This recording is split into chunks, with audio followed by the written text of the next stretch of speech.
नमस्कार, खबर प्रदेश में आपके साथ मैं हूं आयुष सूर्यवंशी। बड़ी खबर का रुख करेंगे। यूपी में लेखपाल भर्ती परीक्षा से जुड़ी बड़ी खबर है। एसटीएफ ने अलग अलग जिलों में एक्शन लेते हुए कुल 21 मुन्ना भाइयों को अरेस्ट किया है।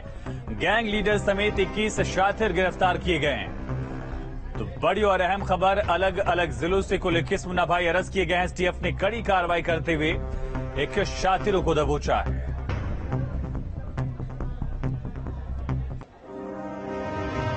लेखपाल परीक्षा में शॉर्टकट के रास्ते पेपर को हल करने वाले ये वो शातिर हैं जिनको शहर शहर से पकड़ा गया। परीक्षा में नकल करने वाले इन लोगों को पुलिस और एसटीएफ ने रंगे हाथों दबोचा।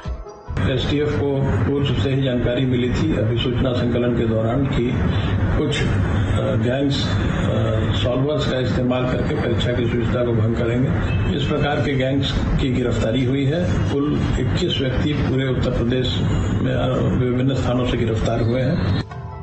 प्रयागराज में पकड़ा गया नकलची।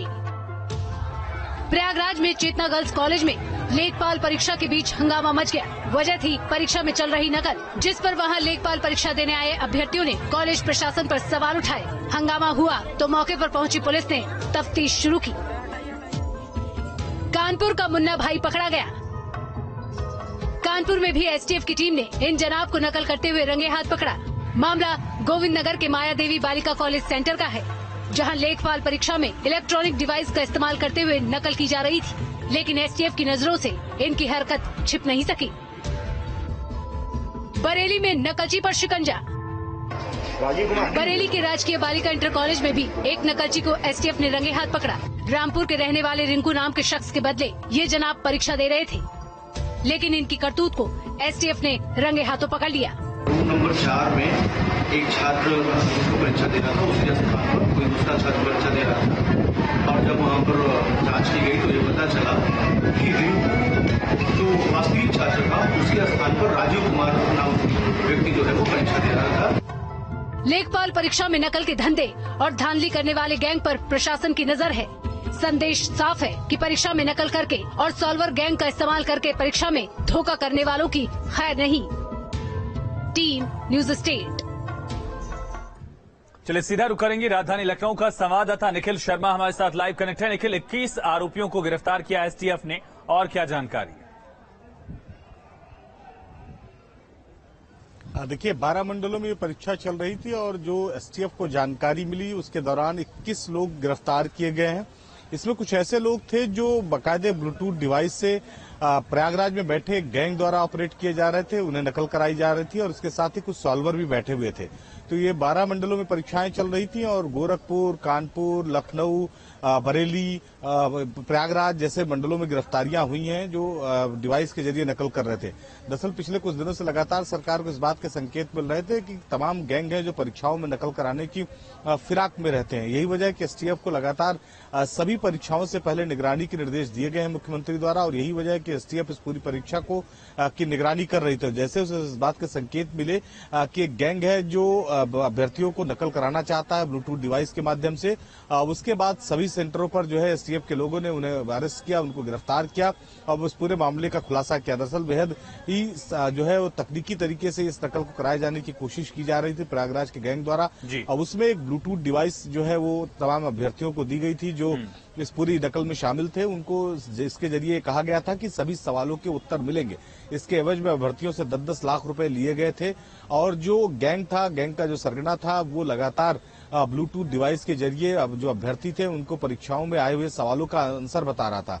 दरअसल ये एक तरह की ऐसी आधुनिक डिवाइस थी जिसमें किसी भी तरह का जो कोई एक्सटर्नल पार्ट नहीं था, सिर्फ डिवाइस के जरिए ही एक सिम लगाकर उसमें जो है वो अभ्यर्थियों को नकल कराई जा रही थी। तो एक आधुनिक तरीके से नकल कराने की ये कोशिश की गई थी और एसटीएफ ने इसी का पर्दाफाश किया है। कुल 21 लोग 12 मंडलों में परीक्षा देने वाले गिरफ्तार किए गए हैं और एसटीएफ लगातार अभी भी बहुत सारी जगहों पर दबिश दे रही है। एसटीएफ का मानना है कि और भी बहुत सारे ऐसे गैंग हो सकते हैं जो इस नकल माफिया से जुड़े हो सकते हैं, इस पूरे गैंग से जुड़े हो सकते हैं। धीरे धीरे सबको गिरफ्तार किया जाएगा और सबके खिलाफ मुकदमा पंजीकृत किया जाएगा। इस दौरान कई जगह सोशल मीडिया पे ये भी वायरल हो रहा था कि जो परीक्षाएं हुई है इसका पेपर आउट हुआ, तो उसको भी लेकर एसटीएफ ने साफ किया है कि पेपर आउट नहीं हुआ बल्कि नकल करने वालों की गिरफ्तारी हुई। जी निखिल, इसके अलावा कुछ और राज्यों से भी तार इसके जुड़ रहे हैं, बिहार से भी कुछ लिंक्स पाए गए हैं इन आरोपियों के, और साथ ही क्या ये पूरा एक ही गैंग था, इसको लेकर एसटीएफ लगातार दबिश दे रही है?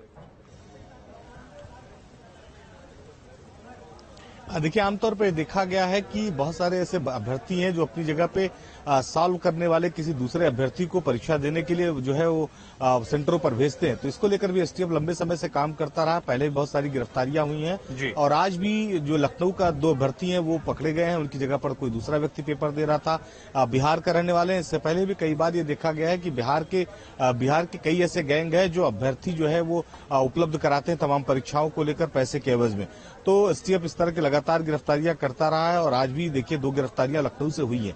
तो बिहार और इसके साथ ही प्रयागराज, उत्तर प्रदेश में प्रयागराज, यहां से ये गैंग जुड़ा हुआ था और गिरफ्तारियों का जो सिलसिला है वो जारी है। जी, एडीजी एसटीएफ ने जिस पटेल गैंग का नाम लिया उसके बारे में कोई जानकारी अब तक निकल मिल पाई है कि क्या ऐसे पहले भी इस तरह के पेपर्स को लीक कराने या फिर सॉल्वर्स वाले गैंग में इसका हाथ रहा है?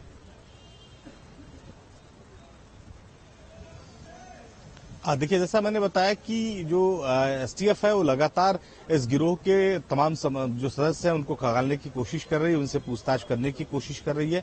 बहुत सारे नए नए खुलासे हो रहे हैं। उसमें इस बात की भी जानकारी मिल रही है कि इससे पहले भी इन लोगों ने किसी परीक्षा को लीक कराने का प्रयास किया था, उसमें कितना सफल हुए थे कि नहीं, इसको लेकर एसटीएफ जांच कर रही है।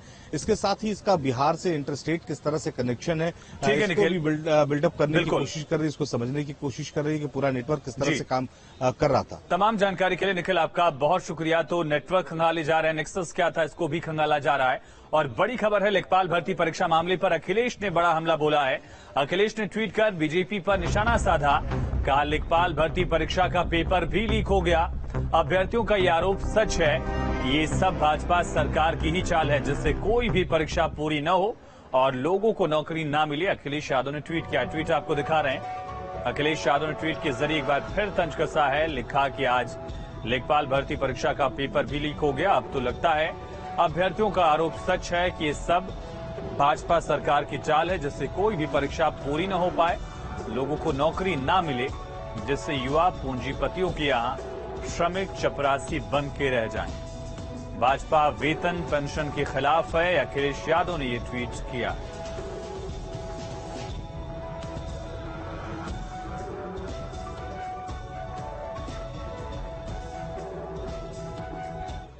तो अखिलेश यादव ने ट्वीट करके बीजेपी पर बड़ा हमला बोला।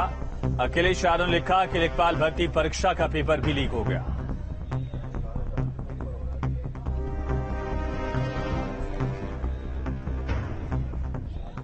वहीं लेखपाल भर्ती परीक्षा को लेकर कांग्रेस ने भी निशाना साधा है। क्या कहना कांग्रेस का, सुनिए। पहले एक डायलॉग था, तारीख पे तारीख, तारीख पे तारीख। अब उत्तर प्रदेश की भाजपा सरकार में हो गया है पेपर लीक पर पेपर लीक, पेपर लीक पर पेपर लीक। आज इस तरह से लेखपाल भर्ती का पेपर लीक हुआ है, निश्चित रूप से समझ में आता है कि साजिश है। एक बार हो, 2 बार हो, योगी सरकार में लगभग 1 दर्जन से ज्यादा बार पेपर लीक हो चुके हैं, जिससे ये स्पष्ट है इस साजिश में सरकार भी शामिल है और पेपर लीक कराने वाला गैंग भी शामिल है। दोनों मिलकर उत्तर प्रदेश के युवाओं के भविष्य के साथ खिलवाड़ कर रहे हैं। तो कांग्रेस ने भी निशाना साधा है। कांग्रेस ने इसे तारीख पर तारीख पे कंपेयर करके कहा पेपर लीक पर पेपर लीक हो रहा है, सरकार इसमें शामिल है, इस तरह के आरोप लगाए कांग्रेस की तरफ से प्रवक्ता ने।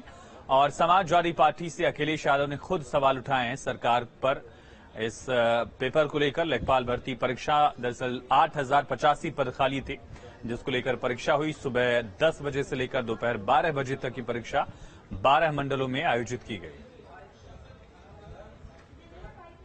और चित्रकूट में चल रहे बीजेपी के 3 दिवसीय प्रशिक्षण वर्ग के समापन कार्यक्रम में सीएम योगी ने शिरकत की। सीएम ने इस प्रशिक्षण वर्ग में संगठन में धार देने के साथ 2024 के लोकसभा चुनाव को लेकर रणनीति तय की, कार्यकर्ताओं को मूल मंत्र दिया। इस दौरान सीएम ने कार्यकर्ताओं को संबोधित किया, सरकार की योजनाओं के प्रचार प्रसार और अंतिम व्यक्ति तक इसका लाभ पहुंचे, इस पर चर्चा की। संगठन और सरकार के बीच बेहतर तालमेल के साथ कैसे सरकार के कामों को जनता के बीच पहुंचाया जाए, इस पर चर्चा की गई। इससे पहले सीएम योगी तुलसी पीठाधीश्वर जगत गुरु स्वामी रामभद्राचार्य महाराज से मुलाकात करने पहुंचे।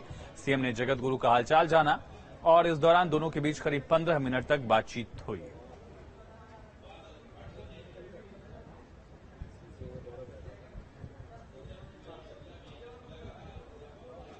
दिगंबर अखाड़े के महंत स्वर्गीय रामचंद्र परमहंस की 19वीं पुण्यतिथि पर सीएम योगी ने अयोध्या पहुंचकर कई धार्मिक स्थलों पर दर्शन पूजन किया। इस दौरान सीएम योगी ने अधिकारियों की क्लास भी लगाई। दरअसल सीएम योगी राम जन्मभूमि परिसर में दर्शन पूजन के बाद पुण्यतिथि कार्यक्रम में शामिल होने के लिए पहुंचे। दिगंबर अखाड़ा पहुंचे थे, जहां उन्होंने विकास कार्यों और सुरक्षा व्यवस्था को लेकर तमाम अधिकारियों को फटकारा। अधिकारियों को सीएम ने निर्देश दिया कि वीआईपी कार्यक्रम में लोगों को किसी तरह की दिक्कत नहीं होनी चाहिए।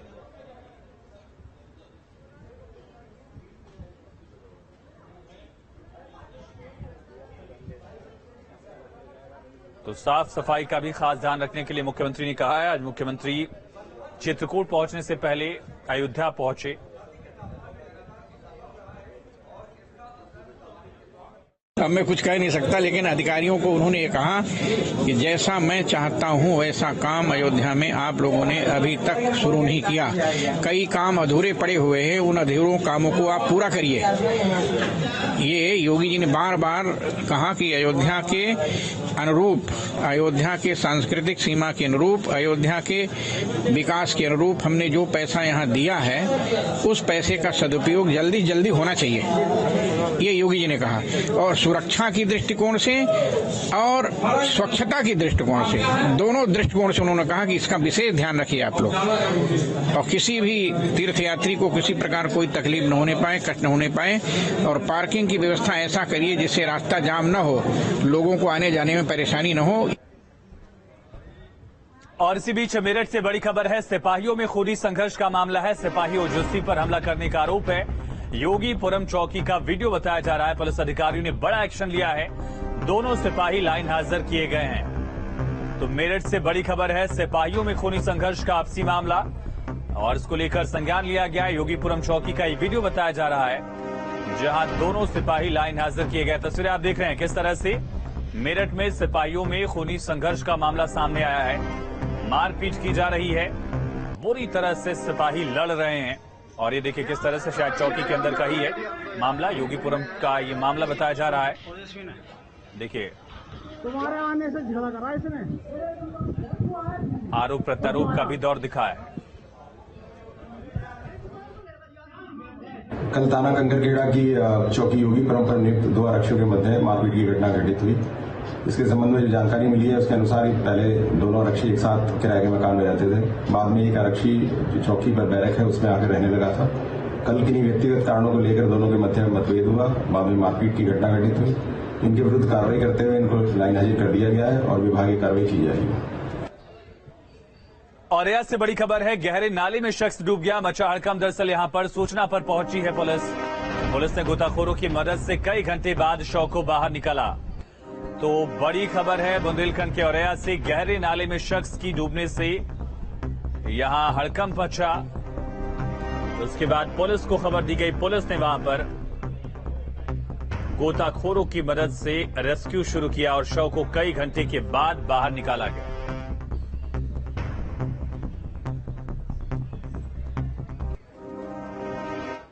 और इसी बीच अमेठी से बड़ी खबर है, जहां घर में विस्फोट मामले में जांच तेज कर दी गई है।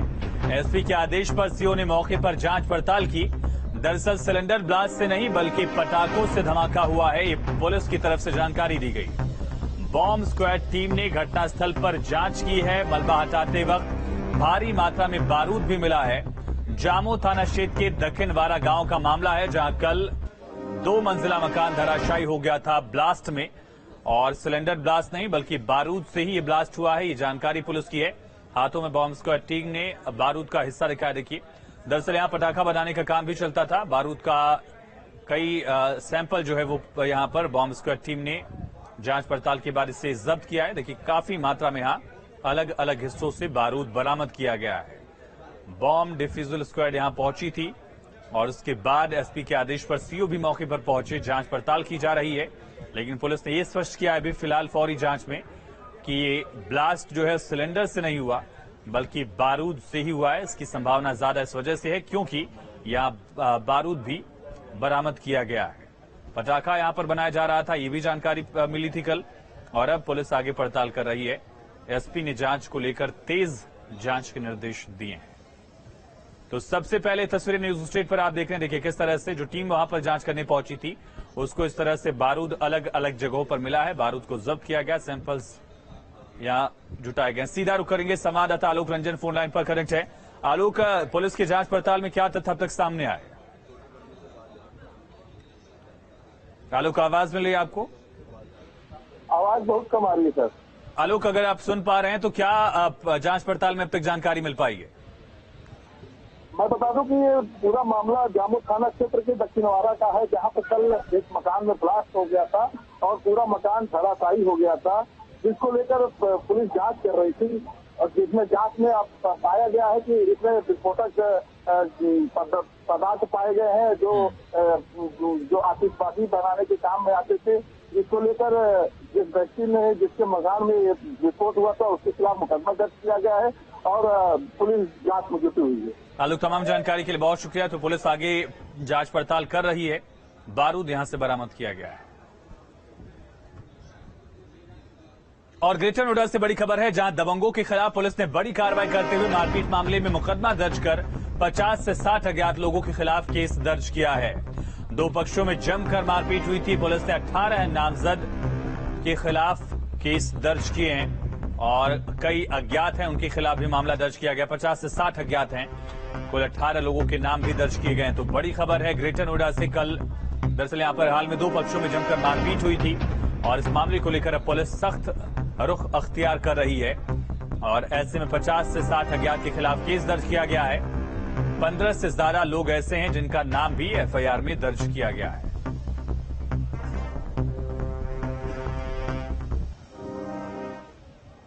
स्वतंत्रता दिवस से पहले यूपी में सुरक्षा व्यवस्था को चाक चौबंद कर दिया गया है। संदिग्धों पर नजर है और इसी कड़ी में देवबंद से फारूक नाम के एक संदिग्ध को एटीएस और एनआईए ने गिरफ्तार किया।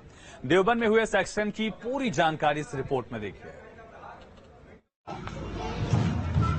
सहारनपुर जिले में हलचल अचानक उस वक्त बढ़ गई जब देवबंद से एनआईए की टीम ने एक संदिग्ध को गिरफ्तार किया।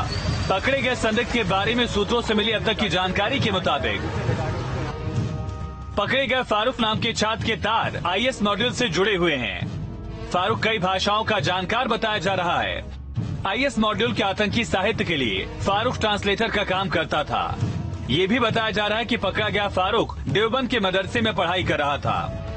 एनआईए और यूपी एटीएस ने एक संयुक्त कार्रवाई में उत्तर प्रदेश के देवबंद से फारूक नाम के एक युवक को हिरासत में लिया है और इससे सहारनपुर में एटीएस के ऑफिस में पूछताछ हो रही है। पूछताछ में पता चला है कि ये देवबंद में एक मदरसे में रह के पढ़ाई करता था और इसके तार कर्नाटक के आईएएस मॉड्यूल से जुड़े हुए हैं।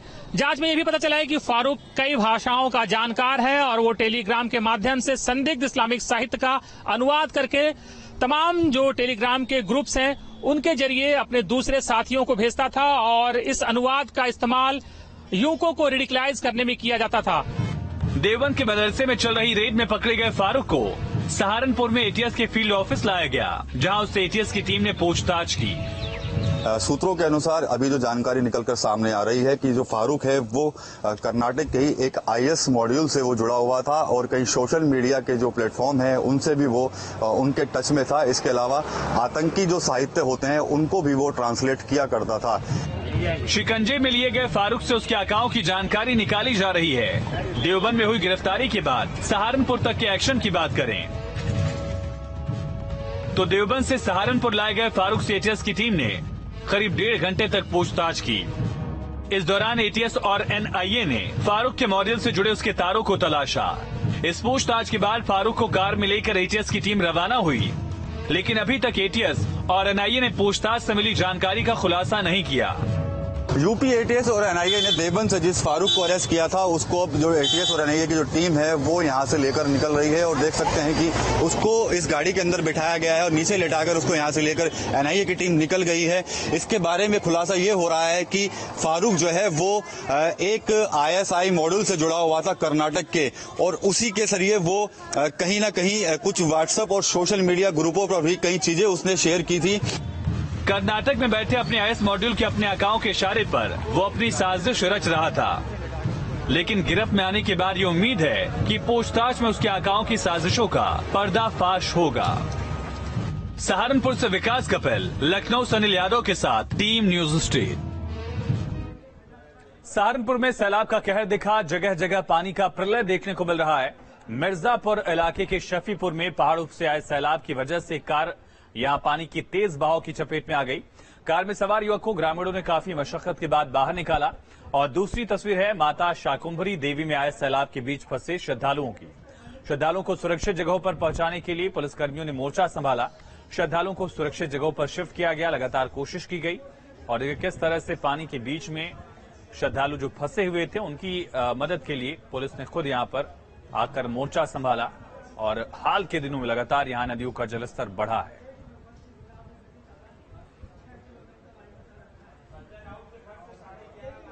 और पहाड़ी इलाकों में जारी भारी बारिश से मैदानी इलाकों में नदी और नालों का जलस्तर बढ़ता ही जा रहा है। सहारनपुर में पहाड़ों में हो रही भारी बारिश का पानी सैलाब बनकर मैदानी इलाकों में दौड़ रहा है। हथिनीकुंड बैराज का जलस्तर बढ़ चुका है। बैराज से रोजाना हजारों क्यूसेक पानी यमुना और दूसरी नदियों में छोड़ा गया है। तटीय इलाकों में खतरा बढ़ रहा है। प्रशासन के निर्देश के बाद लोग जान जोखिम में डालकर इसके बावजूद सफर कर रहे हैं।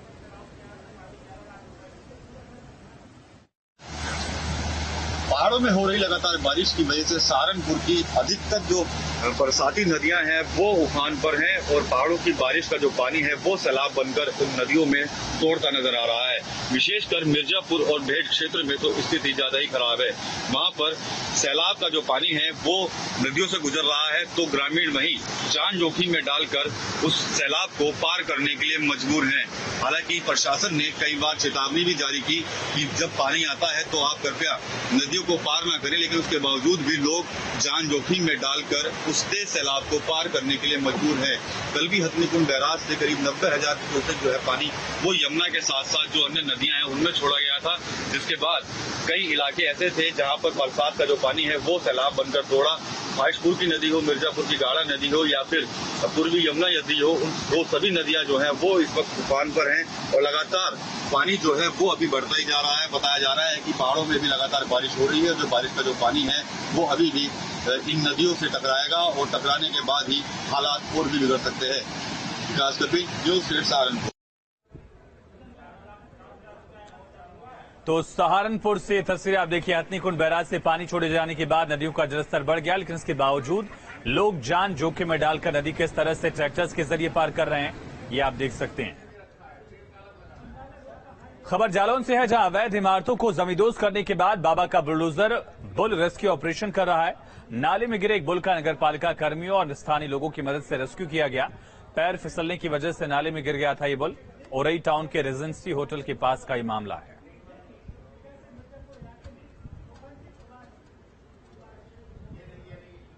तो देखिए किस तरह से यहां बुलडोजर जो जमीन बराबर करता है, अवैध मकानों को जमींदोज करता है, हिसाब बराबर करता है अपराधियों से, वो बुलडोजर अब रेस्क्यू ऑपरेशंस में भी एक बड़ा रोल निभा रहा है। देखिए किस तरह से जो सांड है वो बड़े नाले में गिर गया था, फंसा हुआ था। काफी देर तक लोग इसको बचाने की कोशिश कर रहे थे और आखिरकार इसके लिए रेस्क्यू करने में सबसे बड़ा रोल निभाया बुलडोजर ने। रस्सी बांधी गई और इसके बाद रस्सी से खींचकर इसे निकाला गया।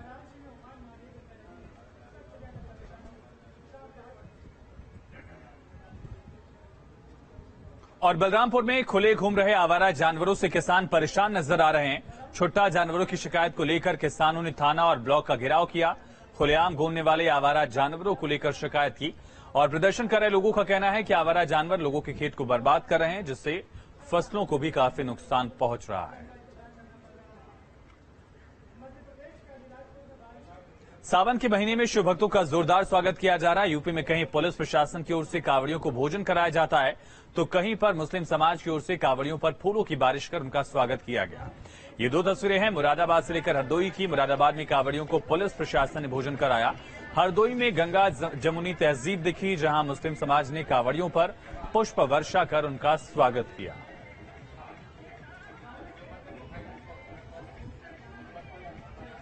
तो देखिए खुद पुलिसकर्मी यहां भोजन करा रहे हैं, थाली परोस रहे हैं पंक्ति में जो लोग पहुंच रहे हैं यहां।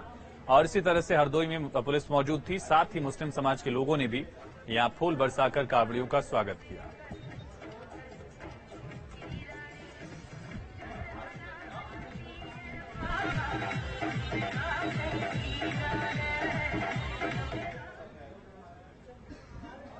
सत्रह जुलाई को पति के साथ ससुराल गए जालौन के माधवगढ़ थाना क्षेत्र के युवक की हत्या का पुलिस ने खुलासा किया है और यह पुलिस ने युवक की पत्नी पर प्रेम प्रसंग के चलते हत्या का आरोप के मामले का जिक्र किया। पुलिस ने आरोपी पत्नी और उसके प्रेमी को गिरफ्तार कर लिया है। आरोपी की निशानदेही पर पुलिस ने शत विशत हालत में शव को बरामद कर पोस्टमार्टम के लिए भेजा है।